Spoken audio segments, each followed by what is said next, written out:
¿Qué tal, alumnos? Tengan ustedes muy buenos días. Esta clase está dirigida para el aula A1.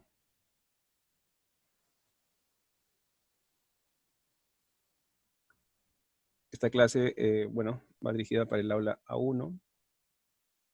Esperemos mientras carga la diapositiva. Muy bien, ya está. Les habla su profesor Milton, biólogo Milton Robles, y vamos a continuar con la clase. La última clase estábamos trabajando todo lo que correspondía al tema de bioelementos. Esta clase corresponde a la continuación y estamos entrando ya a biomoléculas, en este caso a la biomolécula inorgánica, que sería el agua, ¿no? Vamos a hablar entonces del tema del agua desde el punto de vista biológico, cuál es la finalidad por la cual los seres vivos utilizan el agua, para qué nos sirve, todo esto, ¿no? Vamos a empezar entonces. Bueno, todo apunta, según la ciencia, a que la vida se originó en el agua. Se habría originado justamente hace 3.500 o 3.600 millones de años aproximadamente. Habría aparecido las primeras formas de vida unicelular en los océanos, en los mares primitivos. La teoría de origen de la vida denominada teoría quimiosintética. Y justamente establece que la vida pues había aparecido en el agua, ¿no? Es un tema muy importante, entender dónde aparece la vida. Y hay teorías, ¿no?, que nos explica cómo se habría dado todo esto. Y la ciencia trabaja en función a teorías, pero las teorías a su vez tienen una solidez científica, ¿correcto? Entonces hay que conocer un poco más de estos temas referidos a origen de la vida. Hay que escuchar a la ciencia, cómo nos explica, para poder entenderlo. Bueno, cuando hablamos entonces del agua, el agua es un compuesto inorgánico más abundante de los seres vivos. Llámese de una planta, sea de un animal, sea de un hongo, una bacteria. Entonces, el agua es necesario para la vida. La cantidad o porcentaje de agua varía de acuerdo a la especie, de acuerdo a la edad del organismo, y también varía el porcentaje de agua con respecto a los órganos.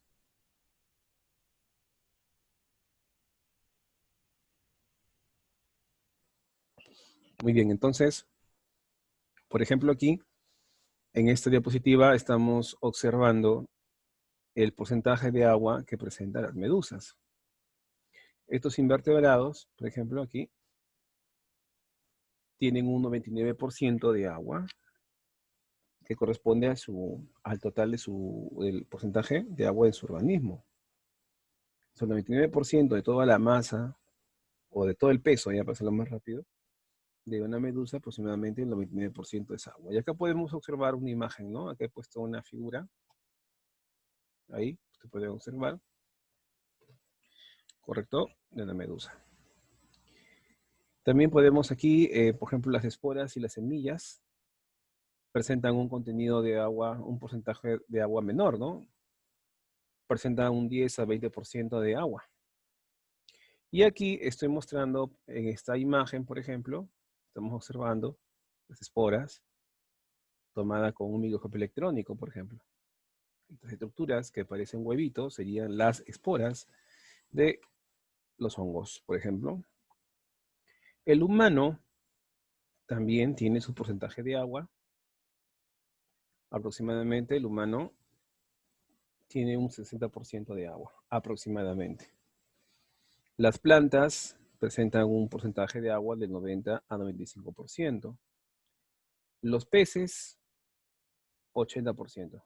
Entonces, como ustedes pueden observar, de acuerdo a las especies, el porcentaje de agua varía, ¿no? como voy a repetir, las plantas, miren, pueden tener de un 90 a 95%, ¿no? Las semillas, acá, por ejemplo, estas semillas, de esporas de los hongos, del 10 al 20%. Los peces, como el que ven acá en la imagen, ¿no? De hasta un 80% aproximadamente de agua. Ahora, profesor, ¿qué dibujo hago en el cuaderno? Bueno, ustedes podrían dibujar, por ejemplo, todo lo que estoy colocando dentro de ese recuadro. Podrían dibujar una planta, un dibujo sencillo, jóvenes, no lo hagan difícil, ¿no? Podrían dibujar un pez, no necesariamente lo van a hacer igual como está acá en la imagen, ¿sí? Un pez sencillo nada más, una semilla también sencilla, y dibujan una medusa, como la que estoy que seleccionando en esos recuadros, pero sencillo, no lo hagan difícil, jovencitos, ¿ya? Algo básico nada más para tenerlo como referente en su cuaderno, ¿ya? Muy bien.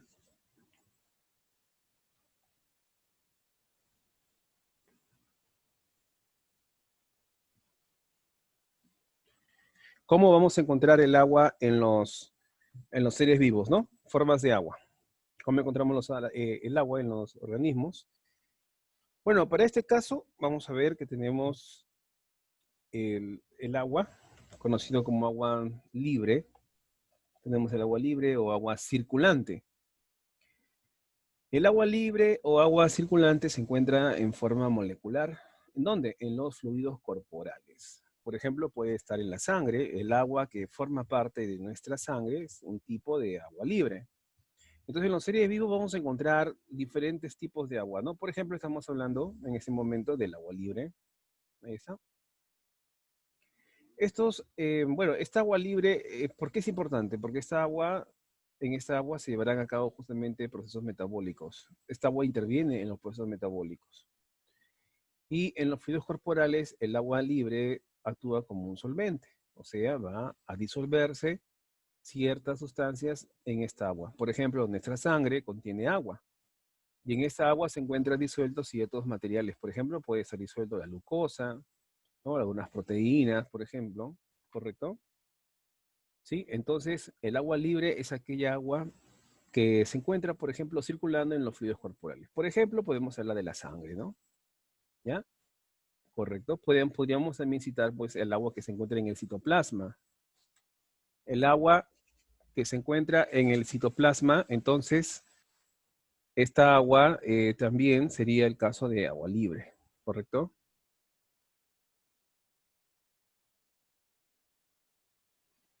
Esta agua entonces se le conoce como agua libre. Tenemos también el caso, tenemos también el caso del agua de imbibición, ¿ya? Otro tipo de agua. Un momento.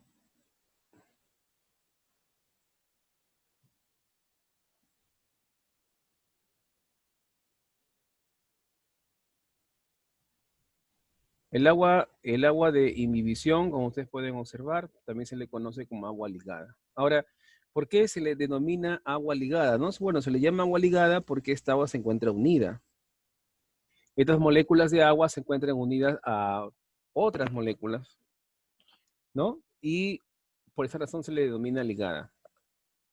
Entonces, por ejemplo, acá podemos observar en el dibujo, siempre los esquemas son importantes para poder entenderse.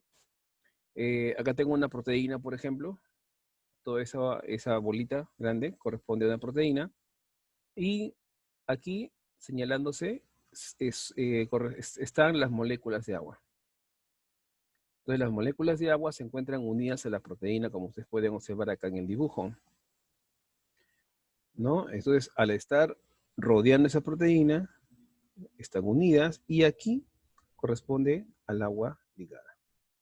Entonces, estas moléculas de agua que están unidas a esa proteína, vuelvo a repetir, sería el ejemplo de agua ligada o de imbibición. Es diferente al agua libre, porque el agua libre está en movimiento. Por ejemplo, en el agua de la sangre, ¿no? El agua que está formando parte de la sangre. Para poder, para poder extraer esta agua, ¿ya? Para poder entonces extraer esta agua tenemos que usar el siguiente experimento. Por ejemplo, acá tenemos un tubo de ensayo, ¿ya? Ahí es el tubo de ensayo, por ejemplo.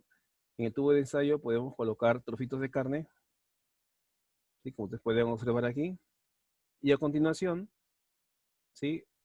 Calentamos todo el tubo de ensayo con la carne y el calor hará que las moléculas de agua que estén unidas a las proteínas aquí en esta carne, entonces hará que las moléculas se separen de la proteína.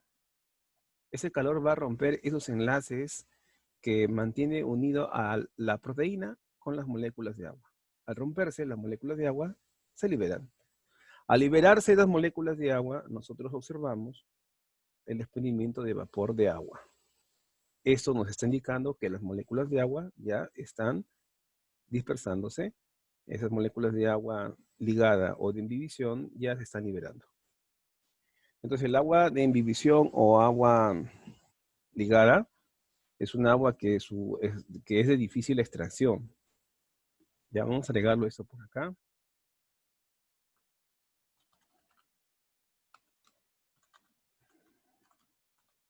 Ya, difícil extracción, se requiere calentar la materia orgánica.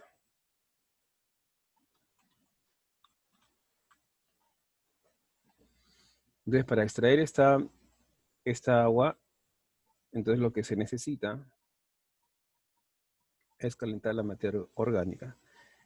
Como en el caso que ustedes están observando, ¿no? En este dibujo, vuelvo a repetir, ¿no? Las moléculas ligadas a otra molécula como una proteína. Esto se encuentra en la carne, lo calentamos y el calor rompe los enlaces de las moléculas de agua que están unidas a la proteína y se dispersan, se desprenden y observamos en forma de vapor.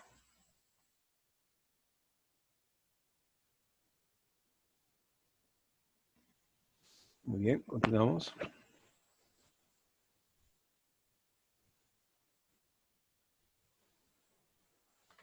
Tenemos también el caso del agua combinada.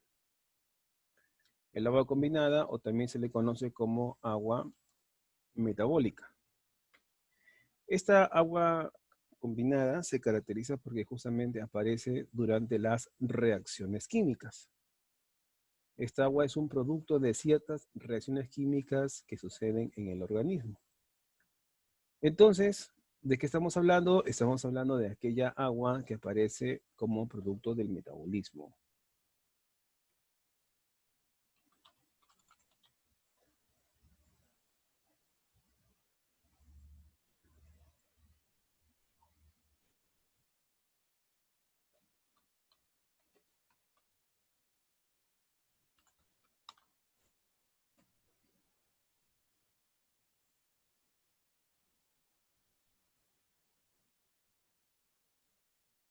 Muy bien, entonces, esta agua aparece como producto del metabolismo. ¿Y qué era el metabolismo? Bueno, son las reacciones químicas que suceden justamente en el organismo, ¿no? Eso es el metabolismo. Y durante esas reacciones químicas, bueno, justamente se va a generar estas moléculas de agua. Entonces, segundo punto, esta agua es obtenida por algunos animales a partir de sus alimentos. O sea, a partir de lo que el animalito pueda consumir, entonces se va a producir estas moléculas de agua. Un ejemplo es el caso de un insecto cuyo nombre vulgar se le conoce como el pececillo de plata o el pececillo plateado. Su nombre científico es justamente Lepisma saccharina. ¿Ya? Ese es el nombre científico de este insecto. Se caracteriza ¿por qué? Porque como ustedes pueden observar, siempre está comiendo, por ejemplo, le gusta comer mucho las hojas de los árboles, no, las hojas de cuaderno, por ejemplo, las hojas del papel, puede comer cartón también, por ejemplo, y nunca ingiere agua en su vida, ¿no? Estos insectos no ingieren agua. Entonces la pregunta es cómo hacen para que no se muera, ¿no? Si nunca ingiere agua. Bueno, este animalito, al consumir los trocitos de papel, lo que está ingiriendo es celulosa, ya que el papel se hace a partir de los árboles, ¿no? Entonces, al comer papel está consumiendo celulosa, y la celulosa es una molécula que está hecha de la unión de varias moléculas de glucosa. Por ejemplo, a ver, vamos a ver por acá. Miren, esa bolita sería una glucosa que se une a otra glucosa, a otra, sí. Acá cada bolita sería una molécula de glucosa.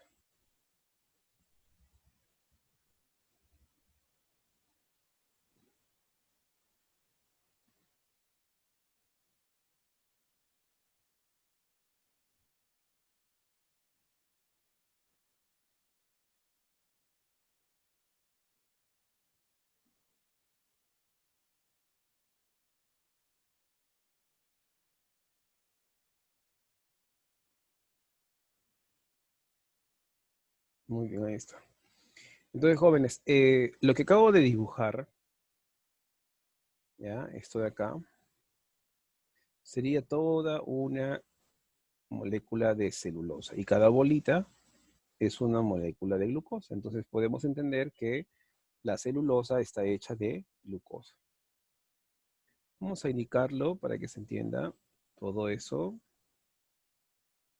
Es entonces celulosa.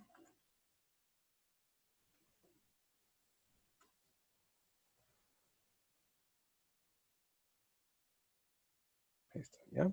Todo. Y cada bolita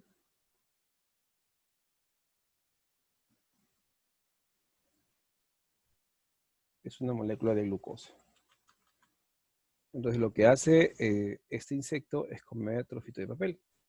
Consume pedacito de papel y está comiendo toda la celulosa. En su sistema digestivo de este insecto, esta celulosa es digerida, o sea, se cortan los enlaces que unen a las moléculas de glucosa y luego la glucosa es absorbida por sus tejidos.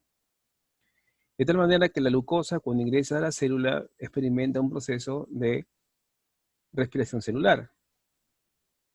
Y durante ese proceso se produce el agua. Por ejemplo, aquí en en este esquema, C2H12O6, esta es la fórmula de la glucosa. ¿Ven?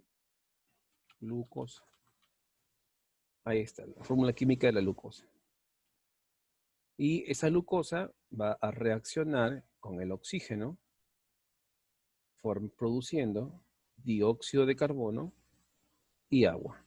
Este es el agua que se va a generar en la célula, la cual este organismo emplea para sus funciones vitales. De esa manera, él va a producir agua a partir de lo que consume, a partir de lo que come. ¿Qué es lo que come? Celulosa. Pero la celulosa, ¿de qué está hecho? De glucosa, ¿ves? Entonces la glucosa reacciona con el oxígeno que él respira, produciendo dióxido de carbono y moléculas de agua. Otro caso, por ejemplo, es de los camellos, ¿no? Por ejemplo, los camellos también pueden obtener agua a partir de sus reservas de grasa que tienen en las jorobas. En sus jorobas, esta grasa igual también entra a un proceso químico, un proceso de reacciones químicas en la cual se va a producir agua. Y el camello puede soportar muchos días, ¿no? Desplazándose sin ingerir agua. Luego ya pues se tendrá pues que consumir agua, ¿no? Pero en el caso de este insecto, el caso del Pisma salcharina, este insecto no ingiere agua. Puede vivir solamente consumiendo papel, cartón, ¿no? Y con eso eh, puede soportar la no ingesta de agua. Entonces el agua metabólica o agua combinada es aquella agua que aparece como producto de las reacciones químicas, producto del metabolismo. Esto explicaría por qué algunos organismos simplemente no ingieren agua.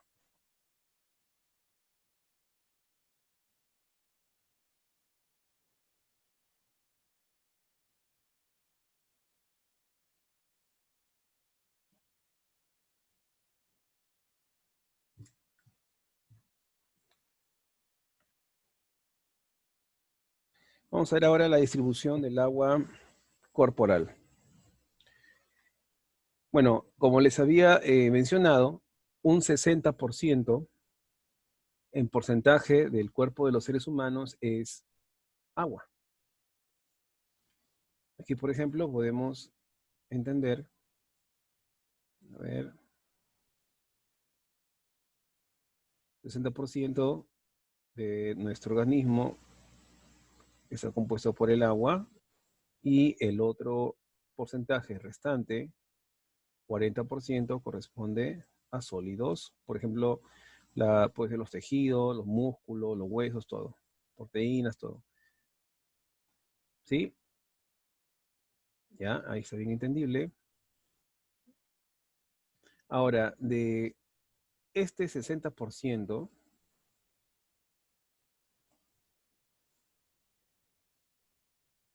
de todo este 60%, alumnos, ¿sí? De todo este 60%, el 40% se encuentra dentro de la célula, en el citoplasma. Vamos a agregarlo por acá.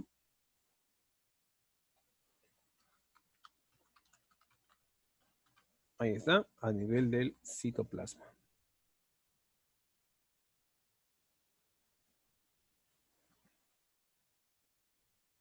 Muy bien. Y el otro porcentaje restante, que sería el 40%, se encuentra fuera de la célula. Y fuera de la célula, ¿dónde se va a encontrar? Se puede encontrar en forma intersticial, miren, y en forma intravascular. Intersticial,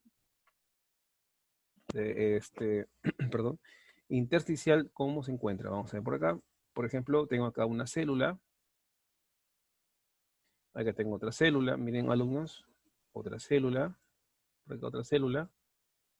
Tengo varias células.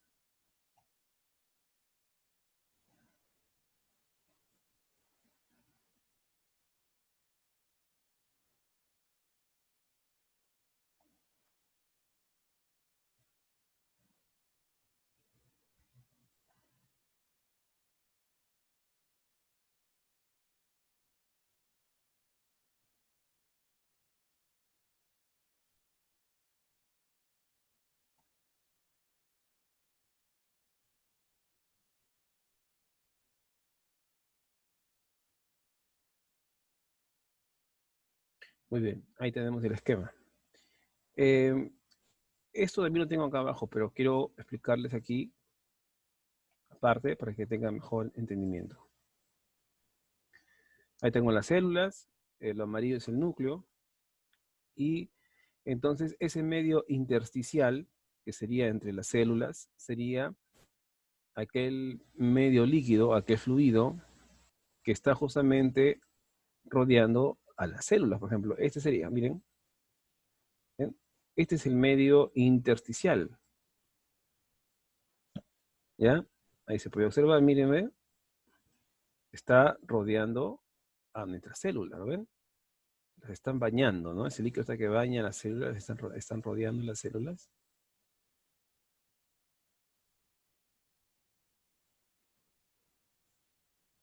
Ese sería entonces aquella agua de tipo intersticial, fuera de la célula, ¿no? O sea, entre las células. Sí se entiende, ¿no? Porque, a ver, jóvenes, a ver por aquí, muy bien. Entre las células sería en este espacio, por ejemplo, acá.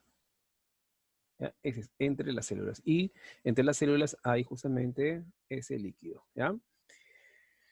Muy bien, entonces, y el otro es intravascular. Intravascular se refiere que se encuentra donde en el interior de los vasos sanguíneos. Es aquella agua que se encuentra justamente en nuestra sangre. Entonces, volviendo al tema, eh, el agua corporal abarca un 60%, ¿correcto? El otro 40% de nuestro cuerpo son sólidos. El 60% tiene dos partes. El 40% se encuentra, el 40% de agua, el 40% de este 60% se encuentra en el interior de la célula, formando parte del fitoplasma. Y el resto, el 20%, se encuentra de forma extracelular. ¿Y cómo es extracelular? Puede estar esa agua en la sangre, puede estar circulando en la sangre o puede encontrarse bañando a las células. Lo mismo que pudimos decir entre las células. Entonces, entre las células se encuentra esta agua que sumada al agua de la sangre corresponde al 20% de agua que se encuentra fuera de las células. Bueno, ahí está clara la explicación. Continuamos.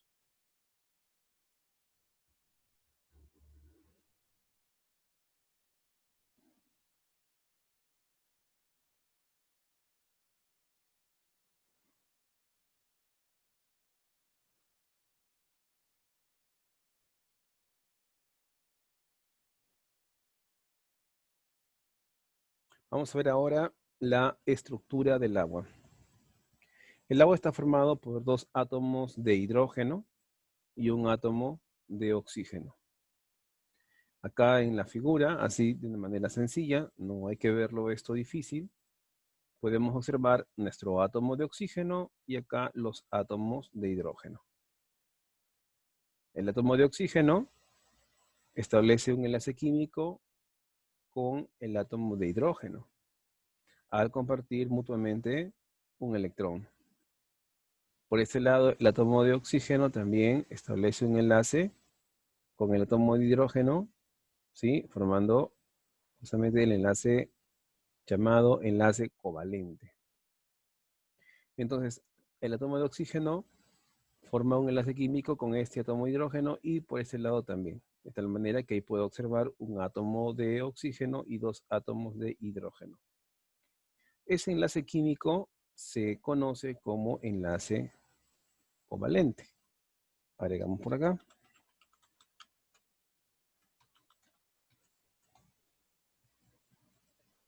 A través de este enlace entonces covalente, un momentito para colocar acá un rectángulo. Muy bien, se establece la unión entre el oxígeno y el hidrógeno. Ahí está. Y ellos justamente forman un ángulo, ¿no? Eso quería comentarles también. Se forma un ángulo y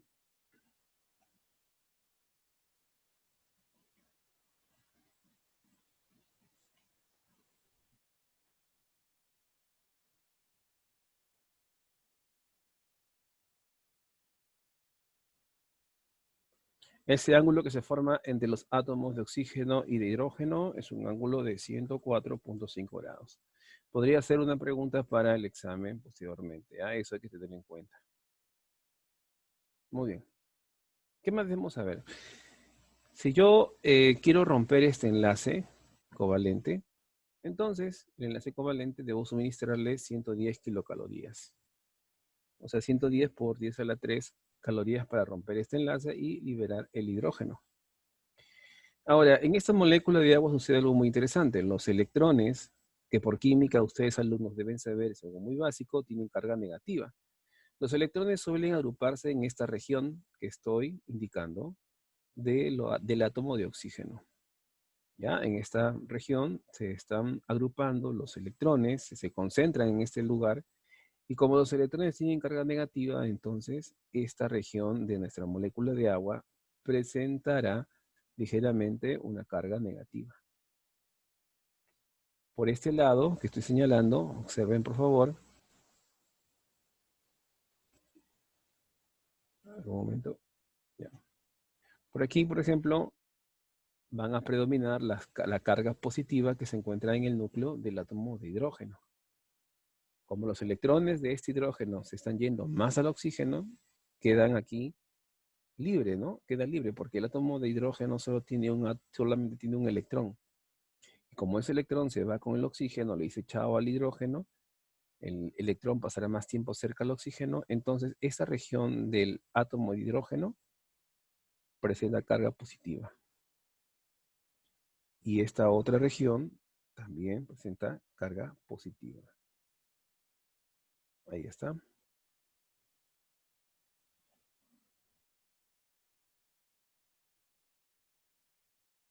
Muy bien.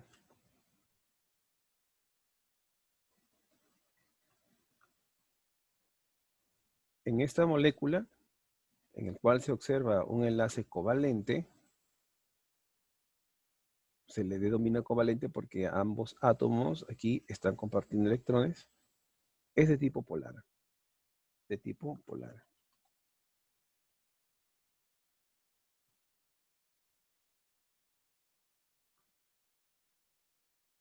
Entonces, este enlace covalente de tipo polar, pues nos genera una molécula polar. Y el agua es una molécula polar. ¿Por qué? Porque tiene dos polos. Es como nuestro planeta, tiene polo norte y polo sur. Vamos a observar a nuestra molécula de agua como si fuese un planeta. La parte de arriba sería el polo norte y abajo el polo sur. Este polo de nuestra molécula de agua tiene ligeramente una carga negativa. ¿Ya? A ver. Una carga ligeramente negativa y el polo opuesto que está por debajo, que sería lo de acá, presenta una carga ligeramente positiva. Por lo tanto, la molécula de agua es una molécula polar. Molécula polar. También decimos una molécula bipolar.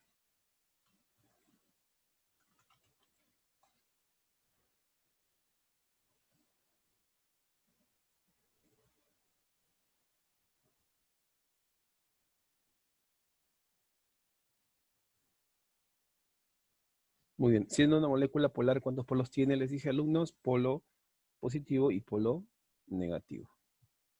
Aquí le vamos a anotar. A ver, acá anotamos siempre polo negativo. ¿Ya? Y aquí el polo positivo. Y como le estoy manifestando, no es difícil. ¿Ya? Esto no es complicado.